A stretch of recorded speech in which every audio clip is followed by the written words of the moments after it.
हाँ जी, नमस्ते।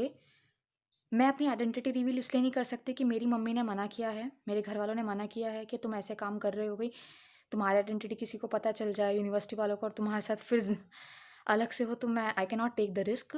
बट मैं एक सवाल पूछना चाहती हूँ कि क्या हमारी शिक्षा, हमारा एजुकेशन सिस्टम जो है मज़ाक बन के रह गया है? मैं बीएड सेकंड ईयर में हूँ, एमडीयू की स्टूडेंट हूँ। पहला हमारा पेपर था, उसमें बहुत दिक्कत आई, मतलब मैं देख रही हूँ कि नेटवर्क मेरा 30 एमबीपीएस से स्पीड ज़्यादा थी, फिर भी मेरी साइट नहीं खुल रही थी लैपटॉप पे।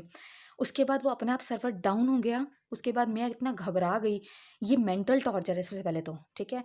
फिर मैंने क्या किया, अपना मोबाइल पे खोला, ठीक है? मोबाइल पे जब मैंने वो ऐप खोली, पहले तो नहीं खुली, कई बार के बाद वो ऐप खुली फिर, लेकिन उस ऐप में वो ढंग से काम ही नहीं कर रही थी। मुझे पता ही नहीं मेरी क्लिक पिक्चर हो रही है, नहीं हो रही है, क्या क्वेश्चंस कर रही हूँ, ठीक है? उसके बाद सबमिट कब हो गया मुझे खुद नहीं पता, ठीक है? तो मैं पहले पेपर में भी श्योर नहीं हूँ कि मेरा पेपर सबमिट हुआ है, नहीं हुआ, मैं पास हूँ या फेल हूँ। जबकि मैं एक ब्राइट स्टूडेंट हूँ, मैं हमेशा टॉप करती हूँ एग्ज़ाम में, हमेशा। मैंने मेरे अपने ग्रेजुएशन लेवल पे, पोस्ट ग्रेजुएशन लेवल पे गोल्ड मेडलिस्ट रह चुकी हूँ मैं। उसके बाद मेरे को ये डर है कि मेरा करियर, क्योंकि सेकंड ईयर का मतलब है मेरा पूरा साल बर्बाद हो जाएगा अगर मैं फेल हो गई तो। फिर भी मैं उस दिन शांत रही, बैक टू बैक 2 एग्ज़ाम। एक पेपर खत्म नहीं हो रहा, 5 मिनट का गैप नहीं, उसके बाद दूसरा एग्ज़ाम है। चलो उस दिन फिर भी रो धो के मैंने सोचा चल अगले एग्ज़ाम में देखेंगे। आज मेरा फिर से एग्ज़ाम था जिसमें 3 पेपर थे बैक टू बैक। पहला पेपर जो था वो 10 बजे से 10:45 तक था, दूसरा पेपर 10:45 से 11:07 तक था और तीसरा पेपर 11:07 से 11:30 बजे तक था।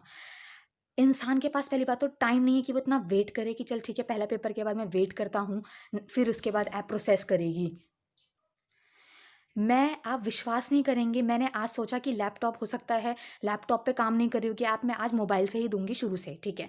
मैंने मोबाइल खोला 10 बजे, आप विश्वास नहीं करेंगे 10:41 तक, 10:41 तक उसमें दिखा रहा है कि बैंडविड्थ कनेक्शन खराब है, सर्विस इज़ नॉट अवेलेबल।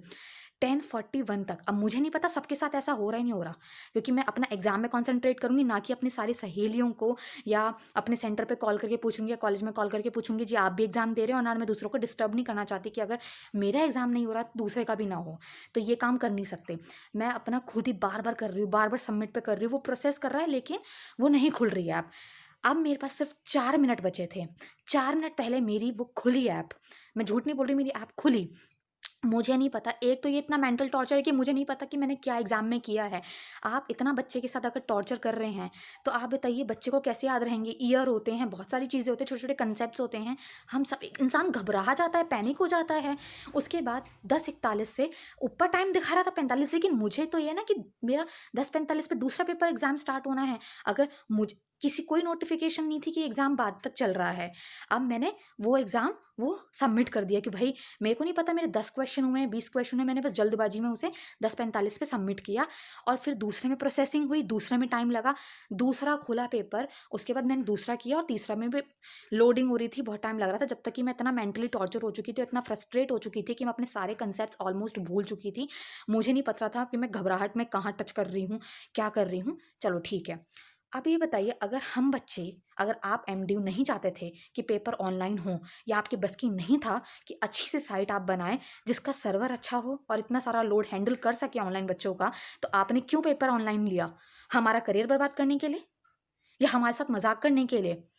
अगर आप टीचिंग प्रोफ़ेशन के साथ जो पेपर ले रहे हैं, उसी के साथ, तो फिर उसी के साथ ऐसी हरकत कर रहे हैं, तो फिर मुझे बताइए जो इतनी बड़ी-बड़ी थ्योरी बनाते हैं, इसकी थ्योरी, उसकी थ्योरी, ये कंडीशनिंग थ्योरी, वो कंडीशनिंग क्यों बनाते हैं? क्यों हम पढ़ें?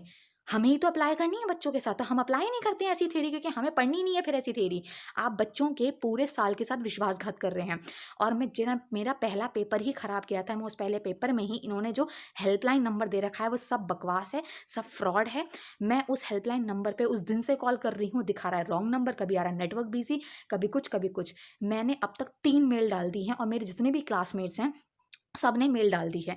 अब मज़ेदार बात सुनिए कि अब जब 11:30 बजे टाइम ओवर हो गया, तो क्योंकि मैं बहुत रो रही थी, क्योंकि ये मेरे साथ बहुत पहली बार हुआ है, क्योंकि मैं बहुत एक स्टूडियस बच्ची हूँ, तो मेरे घर वालों को भी पता है कि मैं तैयारी में कभी पीछे नहीं हटती हूँ। मैंने अपना नेट का एग्ज़ाम क्लियर करा हुआ है, मैंने सीटेट के दोनों पेपर, दोनों नेट और सीटेट के दोनों पेपर मैंने विदाउट कोचिंग क्लियर करे हैं, 1 महीने की प्रिपरेशन में खुद। तो मैं इतनी कैपेबल हूँ कि मैं बीएड का सेकंड ईयर का एग्ज़ाम आराम से क्रैक कर सकती हूँ, मुझे कोई दिक्कत नहीं है, और मेरी पहले भी परसेंटेज अच्छी आ चुकी है। लेकिन आप ये बताइए कि अगर अगर आप उस बच्चे को तो कह दो कि जी तू तो पढ़ा ही नहीं, तूने तो पेपर ही नहीं दिया। मेरी इतनी रोने की हालत ख़राब हो गई थी ना कि मेरी मम्मी रो पड़ी मेरे को देख के कि क्या हो रहा है? मैंने कहा मेरा साल बर्बाद हो गया, ठीक है? उसके बाद मुझे पता चल, अब मैं 11:30 बजे पेपर हो गया, मैं अपने बैठी हूँ, मम्मी से बात कर रही हूँ क्योंकि रो रही थी मैं, मेरा पेपर नहीं हुआ, मैंने फ्रेंड से बात करी तुम्हारा हुआ नहीं हुआ। मुझे तो नहीं पता ना, अब मुझे बाद में पता चल रहा है कि भैया सबको पता चल रहा है अब कि पेपर का टाइम बढ़ा दिया गया। अरे! तुमने एग्ज़ाम लिया, उसको रीशेड्यूल किया, कोई नोटिफ़िकेशन भेजी, हमें सपने आ रहे हैं क्या कि पेपर दोबारा हो रहा है? ये बहुत बड़ा फ़ॉल्ट है एमडीयू की तरफ से। हम मेल कर चुके हैं, अगर आपको इस तरह से एग्ज़ाम लेना है तो यूजीसी प्लीज़ इसके खिलाफ स्ट्रिक्ट एक्शन लीजिए, क्योंकि मुझे अपनी परसेंटेज अच्छी बनानी है, और ये बकवास नहीं चलेगी कि दोबारा एग्ज़ाम दे देंगे। हम पागल नहीं बैठे हैं यहाँ पे, ठीक है? हमारे पास कोई काम धंधा नहीं है, मैं छुट्टी पे हूँ इतने दिन से, इसलिए कि पेपर है, अच्छे से प्रिपेयर करना है, क्योंकि आपने सिर्फ़ 6 दिन का नोटिस दिया हमें डेटशीट के लिए। दूसरी यूनिवर्सिटी भी तो है सीआरएसयू, वो भी तो अच्छे से एग्ज़ाम कंडक्ट करा रहे हैं, मेरे कुछ फ्रेंड्स हैं वहाँ पे। लेकिन हायर मी तो ऐप बहुत ही बकवास है, बहुत ज़्यादा बकवास है। अरे तुम्हें पैसे चाहिए थे तो माँग लेते, हम तुम्हारी साइट को ज़्यादा लोड सर्वर के लिए हम पैसे दे देते, लेकिन तुम्हें तो हमारे साथ हमारे बैंड बजानी थी। तुम लोगों ने मतलब इतने, क्या बोलूँ मैं, मेरी डिग्री पूरी इस पे टिकी पड़ी है, हम सेकंड ईयर के बच्चे हैं, तुम्हें कुछ तो सोचना चाहिए था। हमें सिर्फ एवरेज मार्क्स नहीं चाहिए, और हम दोबारा पेपर देने के लिए रेडी नहीं हैं। जो एमडीयू में है, जिसने ये प्रॉब्लम फेस करी है, प्लीज़ इस वीडियो को आगे पहुँचाइए, ताकि जो हायर ऑफिशियल्स हैं वो इस वीडियो को देखें और कुछ स्ट्रिक्ट एक्शंस लें इसके खिलाफ। हमारे बच्चे, जो हम बच्चे हैं, हमारा पूरा करियर दाव पे लगा हुआ है। कोरोना, अरे आप बोलते हैं ऑनलाइन नहीं लेने, हम मर के जाते, कैसे भी जाते, कैब में जाते, धक्के खाते जाते, हम ऑफलाइन पेपर देने आते। तो प्लीज़ इस वीडियो को जितना हो सके आगे पहुँचाइए, और आपके साथ भी अगर ऐसा सेम हुआ है तो प्लीज़ शेयर कीजिए। Thank you.